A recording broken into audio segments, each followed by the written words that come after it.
मैं अजमेर में एक व्यक्तिगत कार्यक्रम हमारे मित्र श्री मोहन तुलसानी, उनका मकान का नांगड़ था, मैं उसमें शामिल होने के लिए आया। उनका बड़ा आग्रह था, बहुत आग्रह था, उसमें आया। परंतु यहाँ आकर के मुझे लगा कि अपन सब पत्रकार बंधुओं का मैं आपका स्वागत करता हूँ। आपके अजमेरू जिले में पृथ्वीराज चौहान, सम्राट पृथ्वीराज चौहान की नगरी अजमेर लिखा हुआ है, उसको अजमेरू करना चाहिए।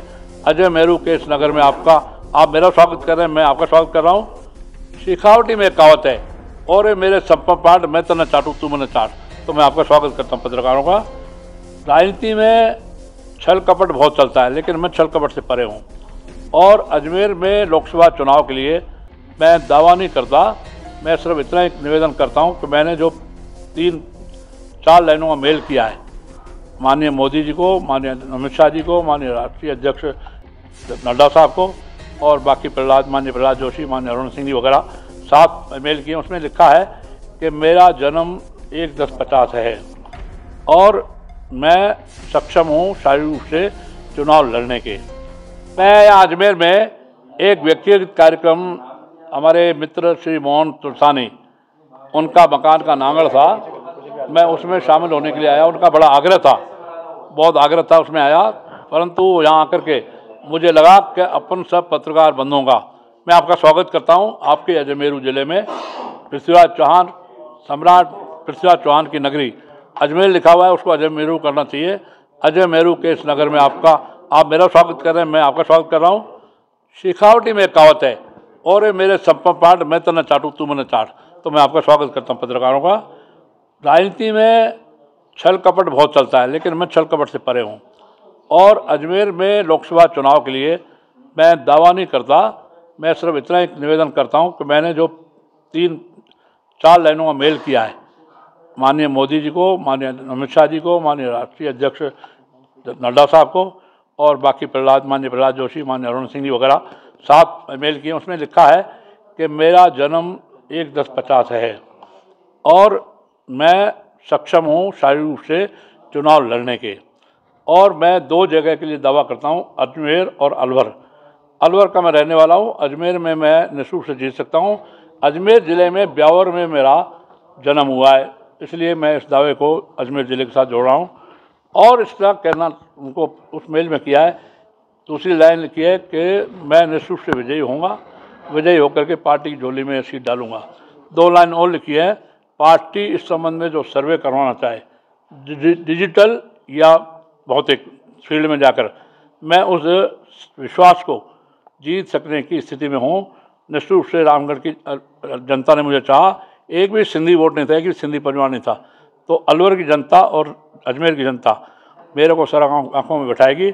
और अजमेर ज़िले का संपूर्ण औद्योगिकीकरण, कोई विधानसभा क्षेत्र, कोई कस्बा ऐसा नहीं होगा, कोई तहसील एसडीएम ऑफिस छोड़िए, एसडीएम तहसील ऑफिस और कस्बा नहीं होगा जहां विशाल औद्योगिकीकरण नहीं हो, क्योंकि उद्योगों की मेरी बारीकी से स्टडी है। I was trade unionist, still today I am trade unionist. मैं मजदूर नेता था, मजदूर नेता अब भी हूँ, कर्मचारी नेता। अभी 60 कर्मचारी संगठनों ने मुझे कर्मचारी महासंघ का राष्ट्रीय अध्यक्ष चुना है, बनाया। उसके लिए भी मैं अजमेर आता रहूँगा।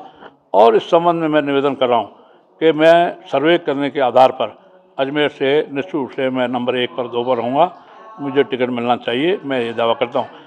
यहाँ मैं रमेश जी सोनी, शहर जिलाध्यक्ष, उनको मैंने कहा है, बाकी मैंने भी मंडल अध्यक्षों को या बाकी लोगों को ने कहा है, आपके पत्र के माध्यम से, पत्रकारों के माध्यम से, सभी संवाददाता बंधुओं के माध्यम से सब तक समाचार जाएगा।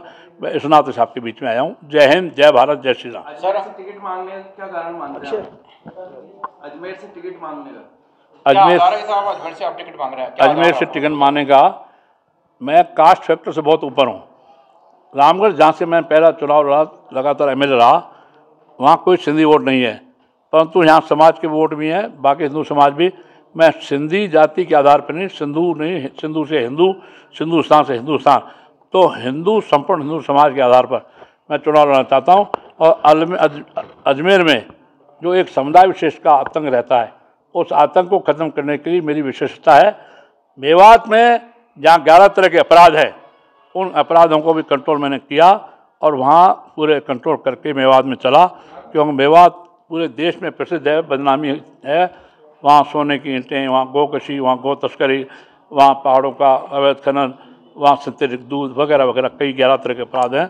तो अजमेर को भी बिल्कुल शुद्ध बनाएंगे, सात्विक बनाएंगे, वास्तविक बनाएंगे और बिल्कुल मांसाहार से परे हटकर एकदम गैर मांसाहार अहिंसक जिला बनाएंगे, लोकसभा क्षेत्र बनाएंगे। ये मेरी कल्पना। सर, आपने एक समाज के आतंक की बात में, भारतीय जनता पार्टी की सरकार है, तो क्या आप मानते हो कि आतंक खत्म नहीं हुआ है? किसका आतंक है? मैं लोकसभा की बात कर रहा हूँ, विधानसभा की बात नहीं कर रहा। किसका आतंक है सर ये? मुझे जानकारी में है, यहाँ एक बड़ा सेक्स स्कैंडल भी हुआ कभी, और भी बदतमीजियाँ यहाँ पर हैं। इस रात से मैंने कहा, एक विधानसभा के लिए नहीं, मैंने 8वां विधानसभा लोकसभा के लिए कहा। आप लोकसभा से संबंध बात पूछे। आपने लोकसभा क्षेत्र की बात करी, ब्यावर की बात करी थी, लेकिन ब्यावर तो अजमेर लोकसभा क्षेत्र में है ही नहीं। ब्यावर का रहने वाला हूँ, अजमेर जिला ब्यावर था, अब ब्यावर नहीं है, ब्यावर जिला बना अलग से। लोकसभा क्षेत्र में ब्यावर नहीं है अब नहीं, मुझे पता है, मैंने 8वां विधानसभा देख ली, ब्यावर उसमें नहीं है, पर मैं मूल अजमेर जिले में, ब्यावर जिले का जन्म स्थान है, इसलिए दावा किया। तो पार्टी टिकट नहीं देगी तो भी चुनाव लड़ेंगे? हाँ, पार्टी अगर टिकट नहीं देगी आप, हाँ, तो भी आप चुनाव लड़ेंगे? नहीं देगी तो नहीं लड़ूंगा। मैं अनुशासित सिपाही हूँ, कमल के फूल का भक्त हूँ। अनुशासित सिपाही होने के नाते पार्टी टिकट देगी तो ही चुनाव लड़ूंगा, कमल के फूल पर चुनाव लड़ूंगा। और मेरा दावा है कि पार्टी संबंध में विचार करेगी, मुझे टिकट देगी। सर, आपने शहर अध्यक्ष की बात करी कि शहर अध्यक्ष भाजपा से आपकी मुलाकात हो चुकी है, लेकिन जो अधिकांश वोटर है वो ग्रामीण क्षेत्र में निवास करते हैं, लेकिन आपके ग्रामीण क्षेत्र में सक्रियता कहीं देखने को नहीं मिल रही। अभी मैं यहाँ सघन दौरा करूँगा 4-6 दिन का। ग्रामीण क्षेत्र के विधायक या मंडल अध्यक्ष या हमारे पदाधिकारी, उन सबसे भी मेरा मिलना होगा। और मैं एक गौशालाओं का फेडरेशन बना रहा हूँ, पूरी प्रदेश की गौशालाएँ। सबसे पहले मैं अजमेर से शुरू करूँगा, संपूर्ण गौशालाओं का एक महासंघ। एक जैन मुनि है, नाम लेने की जरूरत नहीं है, 5 करोड़ दिलवा रहे हैं, और एक हमारे महामंत्री वो 1 करोड़ दे रहे हैं, बाकी मैं लेबर लीडर रहा हूँ। तो 500 करोड़ का प्रोजेक्ट है। गाय के गोबर से बन रही है अब ईंट, लकड़ी, रंग पेंट और गत्ता, कागज, और ये वॉलपेपर बन रहा है। तो गौ माता की सेवा करना मेरा ध्येय रहा। मेवात में, अलवर में भी मैं गौ रक्षा और हिंदू रक्षा के नाम से प्रसिद्ध हूँ। इतना ही आपके बीच में कहना चाहता हूँ। जय हिंद।